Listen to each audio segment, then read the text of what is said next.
Hello, everybody. Welcome to On the Fringe. This is One Beer Dave, and I'm here with Gavin, and we're doing a podcast today about another Dave. So he's going to be called Gold Bar Dave, and I put the One Beer Dave in there to make a clear distinction between the two of us because this is something that really needs to be cleared up. That Gold Bar Dave seems to have a hoarding problem. You could say that, One Beer Dave. You could say that. Anyways, uh, In the One U.S. Beer. intelligence community. Why is Gold Bar David Rush in the news?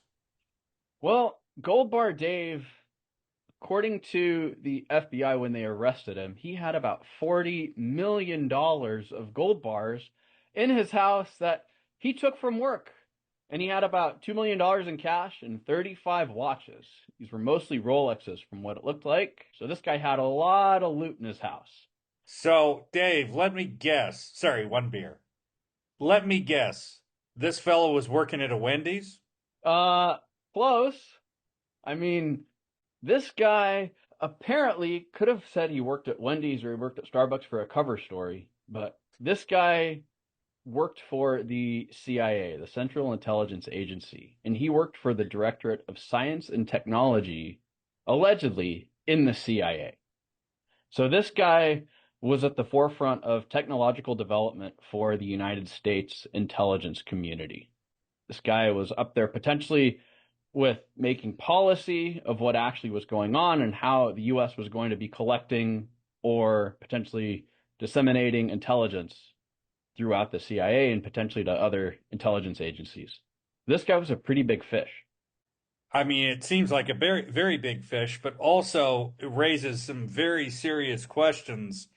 I mean, there are all kinds of things about this story that just kind of stinks to high heaven.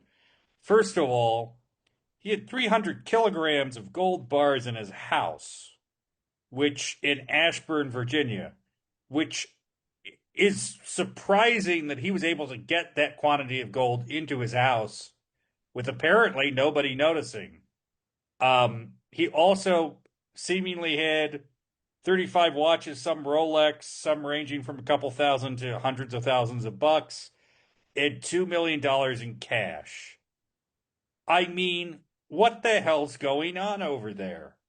Well, that's one question. And when you start to dive into it, you really have to go, what the hell's going on over there? Because Hmm. Gold Bar Dave, it looks like, lived a life of lies, according to his resume and according to his professional background.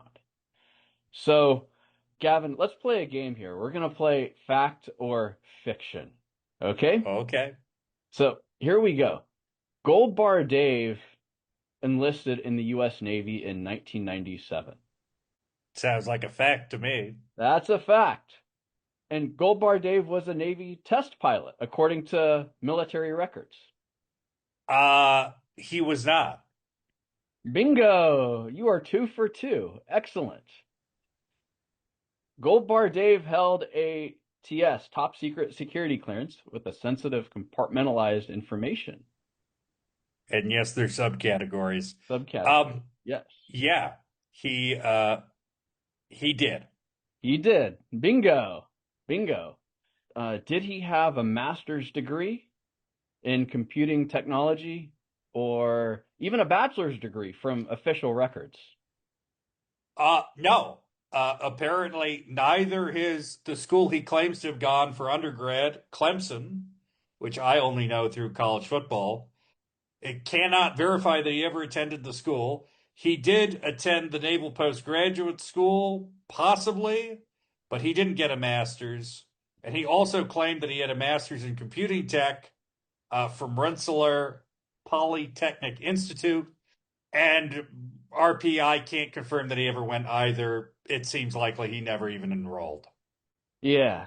So this guy's whole entire backstory was just completely fabricated, largely, to get And into the position that he had. and after he got in, after 2009, he applied three times, according to the notes you put together. He applied three times, twice in 2006 and one in 2009. The first two were denied. The third time he got in, changed each time. He changed the universities, he changed his majors, he changed his dates, he changed other particulars of his personal information. He just made everything up. Yeah, And no one apparently called him on it until until he got caught with 300 kilograms of gold in his house. This is crazy. it is. It is. And I mean, you would think the CIA, and I'm just saying this from my background, when I applied to teach English in Korea many moons Mm, ago, I had to get an apostille for my diploma from the University of Utah that verified that it was an actual diploma. mm. And it looks like the CIA did not do any sort of basic background check on this guy to see whether these claims were true when he applied for his position.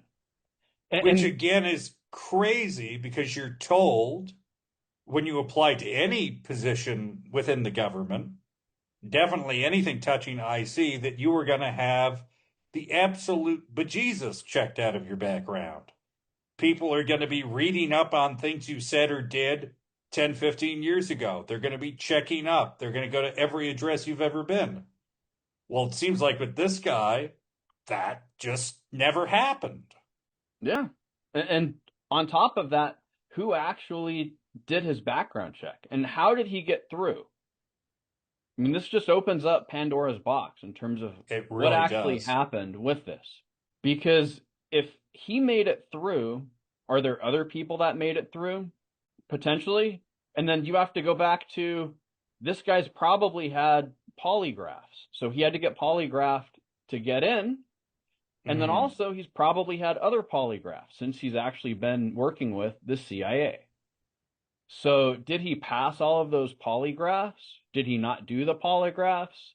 Was the polygrapher not doing their job? Was the polygrapher paid off? Well, There's we're not going to so get many into the whole we're questions. not going to get into the whole debate of whether polygraphy is reliable or not, because I have And a that's feeling another we'd be here question, all too. day. That's a whole nother question. The long story short is they should have vetted this guy. That didn't happen.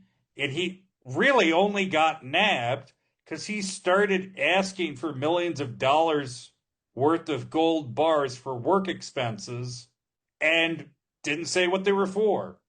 Yeah. And they sat on it for what looks like a couple of months. Hmm. So he started asking last year in November, and then they started investigating from what it looks like in March. So in that 2 to 3 month time frame, what was going on with the gold bars and actually what was going on even before that? Because if he's getting gold, gold is a fungible asset. I mean, I would imagine all of the government's gold bars are going to be traceable. They all probably have serial numbers and they're all tracked very well. But why is he taking all of these gold bars? And what is he planning to do with them? And with his position in CIA, is there some sort of, I don't want to say anything directly because I don't have any evidence or proof that he's doing anything illegal, but if he has a track record and the agency puts so much trust in a person's track record and he's been doing something like this for a long time, does this person have the right intentions with having these gold bars and having all of this money? And my thought to that, my gut says no. My gut says absolutely not. I mean, everything about this, again, everything about this looks bad. He was looking for gold bars. There's no evidence that these gold bars were given to him by the CIA. So, what was he doing with all of that gold and all of that cash and all those nice Rolexes? I think he Was he did get trying? the gold from the CIA. He did. He Okay. did. But I mean, we've been talking about this, and there's a very serious possibility that this was maybe trying to cover his butt. Maybe he'd been getting payoffs, and in an attempt to cover that up, or at least obfuscate where he was getting it from, he hit on this as a strategy. It's still very unclear. Yeah. Yeah.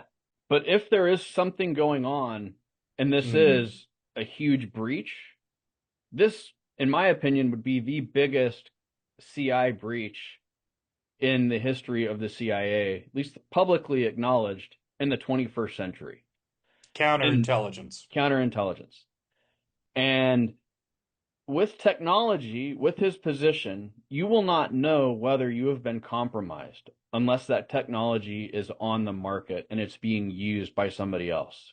The Hmm. CIA has had breaches in the past where you've had people like Aldrich Ames give up human assets, and those assets are gone, and you know within a certain amount of time that they're gone because you don't get any more intelligence from them.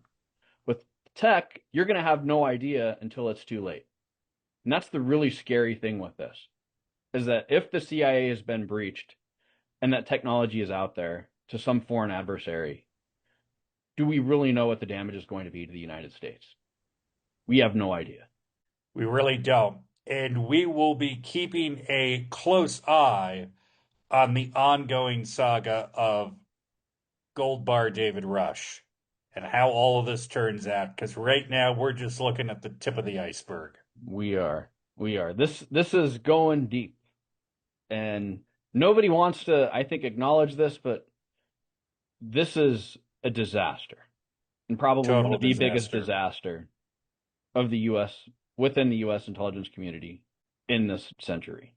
I have a feeling this one's going into the history books. Again, 300 kilograms in gold bars, $2 million in cash, and probably several $100,000 in Rolexes. There's something funny going on here. And I don't mean funny haha. Not funny money either. Well, the money might have been a little bit funny.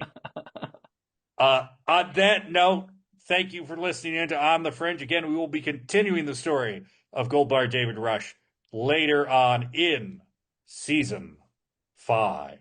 If you have enjoyed this or you want to share it with your friends, please like, comment, subscribe, and share. We appreciate hearing from our On the Fringe audience. And now we And come to that most wonderful time of the evening. What second, time is it? second most, second most. The second most wonderful time? Second most wonderful time. What's the first most wonderful time? First most wonderful time is when you wake up and you get that Kopi going. Oh, I'm not gonna lie, that's pretty good. That's good copy. Okay, so it's the second most wonderful time of day. That time is here, Dave. It And you is. know what that time is. It's not copy time, It's not Kopi time. No, no, no. it's button time. Dave, Mm-hmm. hit the button.